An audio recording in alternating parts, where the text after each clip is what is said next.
Have you ever seen a face in the walls? Seen odd shapes and patterns that appear in places like the wood of old furniture, clouds, just about anywhere? Do you know what they are or what they mean? A psychiatrist might say that what you see gives them a window into your personality, into your psyche. But those who have looked, and I mean really looked, know the truth about the faces. I watched her and her family when they first arrived. A sweet little girl with large brown eyes and deep brown hair. I remember thinking how cute she was. Her and her little sister. They both favored their mother's looks, especially around the eyes.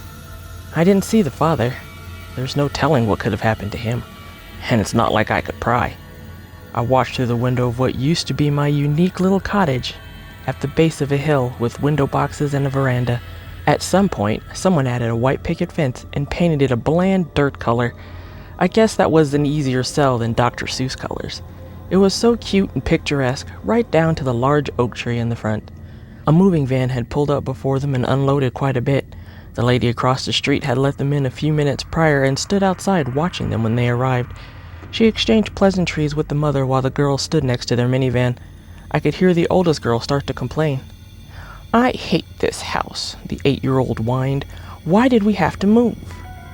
"Mackenzie, honey, you know why." The mother turned her attention to the child. "Besides, isn't this just the most perfect little house?"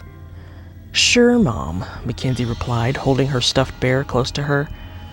"Oh, honey, I'm sorry to have to pull you away from everything you know and love, but there's a much better opportunity here, and it's a much safer environment for you and Sam to grow up in. I wish you didn't hate it so much." "Fine," Mackenzie replied, looking at the house. It was as if she could see me. The mother smiled a bit and reached over to lay a comforting hand on her child's head. "It'll be okay. You'll see. Let's get all this stuff inside and leave the bulk of the unpacking for tomorrow, okay?" Mackenzie nodded and came inside. I watched her stand at the bottom of the staircase. She was reluctant to come upstairs. The moving people pushed by her with items as if she were invisible. "Watch out, Ken," the mother called. She was leading the younger girl through the house towards the kitchen. "Your bedroom is to the right of the stairs. Sammy's is across from you." Mackenzie slowly climbed the stairs, staying as close to the wall as she could, while people rushed all around her. I thought she was coming to me, but she ended up walking right by me. She noticed me. Her breathing changed as she walked by. I didn't move out of fear that I might spook her, but I was fairly certain then that she knew I was around. After a few moments, she continued down the hall. She turned the corner and hesitated at one of the bedroom doors. She reached her hand up and tentatively opened the door. When she walked in and looked around, I followed. She stood just inside the doorway for a moment as I approached. I heard her take in a deep breath. "It's much bigger than the room I had in the city," she said quietly. "Isn't it, Papa?" I thought it sad that she would mistake me for her father. I wondered how she lost him, but it wasn't as if I could ask. She opened the box marked Mackenzie Bedding, pulled out her celestial sheets, and began to make her bed when she stopped as if someone had just brushed past her. It wasn't me. She whipped her head around to see who was there, but of course she couldn't see anyone. She took a few more glances around before finishing her bed. Just then the doorbell rang. "Mackenzie, Sammy," called her mother. "Pizza's here." "Okay," Mackenzie replied. She rushed out of her room, but stopped at her door. We heard whispers, and she turned to look around the room. She looked at the wall next to the door and moved her face in for a closer look. I could see it too, but it was only for a moment. There was a face in the wall. It could easily be mistaken for a random convergence of patterns in the wood, but there was definitely a face staring back. She continued on her way to and then down the steps. "Mom, is our house haunted?" "What's that?" her mother called back. She found her way into the kitchen where her mother and sister were. "Is our house haunted?" she asked again. "Honey, why would you even ask such a thing? I saw, at least I think I saw, a face in the wall." "A face?" "Yes, I guess to an overactive imagination, those patterns look like faces. They always did to me as a child.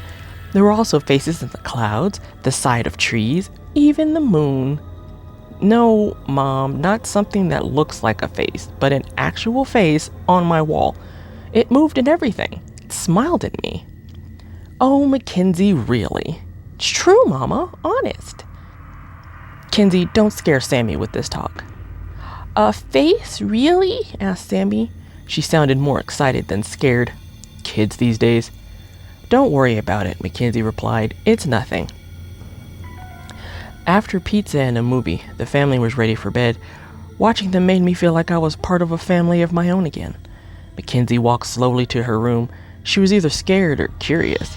It was clear she could feel a presence, though I wasn't sure if it was mine or any others that may or may not be hiding somewhere in the house.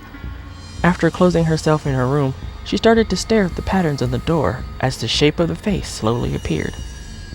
Papa? She watched the face appear and move from the bottom of the door to eye level. They watched each other closely as if trying to figure one another out. The face almost seemed to smile at her as it disappeared into the patterns. Have I gone crazy or something, Papa? She looked in my direction. I wanted her to see me. I wished so badly that she could see me so I could assure her that she would be okay. I'd protect her. She seemed to get the message anyway. It wasn't long before she had fallen asleep, long before her mother had come to tuck her in for the night. The house began to creak in the wind, and I made my rounds the way I used to before the children moved in. I heard something. It sounded like it came from inside the house. I wanted to warn them, but how could I? There seemed to be something wrong at the back door. The screen was off the hinges and the door itself wasn't completely closed. A shadow shot by my field of vision, and I was unsure if what I saw was like me or like the family. I rushed upstairs, going room to room. The mother seemed content in her sleep, as did the youngest child. I made my way to Mackenzie's room, but she was on her way out when I approached. She made her way downstairs. Was she sleepwalking? She didn't seem quite awake as she made her way into the kitchen. She looked in the fridge for a moment until she heard it. I heard it too. Hide, came distant whispers. What? Mackenzie said. I reached out to touch her, hoping she could still feel me, but the sound came again. Hide! This time, the voice sounded like it was right behind her and next to me. Mackenzie jerked her head around to the sound of the whispers and headed to the kitchen opening to look down the hall. There was a shadow in the family room. I briefly saw something move. Mackenzie watched the shadow closely as she moved quietly to the stairs. In her intense study of the strange thing in her house, she kicked a stray moving box. The shadow shifted. Run, said the voice. Run! She reached the first step. Boxes shifted. Suddenly, the shadow took flight after her. She screamed as she went up the stairs. Mom! She screeched, ascending the steps. The shadowy figure grabbed Mackenzie's leg, and she fell. She screamed and kicked, causing him pain, and he released her. She kept climbing the stairs, hoping to find some sort of safe haven. Not knowing where to go, she ran to her room. Mom! She screamed again. As she began to close the door, the man pushed it open. He towered over her, stepping toward her slowly. She backed away, tripping over her feet. His eyes were burning with anger and delight. His very essence emanated evil. He smiled at her. Mackenzie began to sob quietly in fear. Don't cry, I said to her. Close your eyes. She heard me. It was time for us to protect her. We must all protect her. I concentrated all my energy and managed to push him into the wall where I saw the face. Almost instantly, the face pulled him in. The man soon began to scream in pain, and then came the sudden silence. Mackenzie opened her eyes, and the man was gone. Kenzie, called her mother. Kenzie, Sammy, where are you? I released a sigh of relief. The mother opened Mackenzie's door wearing her bathrobe. She turned on the light and saw her daughter on the floor, face pale and filled with fear. I heard screaming. Are you all right, Ken? She knelt down and placed a gentle hand on the child's face. Did you have another nightmare? Mackenzie broke free from her trance and started to cry, tossing herself into her mother's chest. The mother tried her best to comfort her child as Sammy walked in, rubbing her eyes. I heard a noise, Mama. It's okay, Sam. Kim just had a bad dream. She pulled Mackenzie's face up to look at her.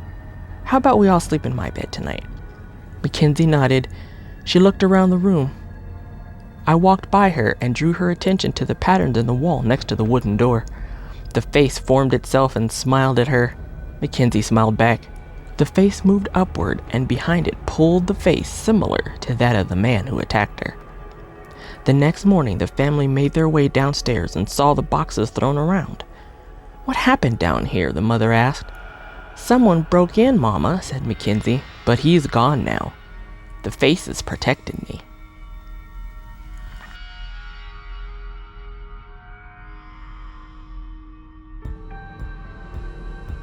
Thank you so much for listening to my story. Please tell me what you think about it in the comments below.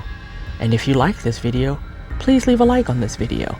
And if you haven't already, subscribe.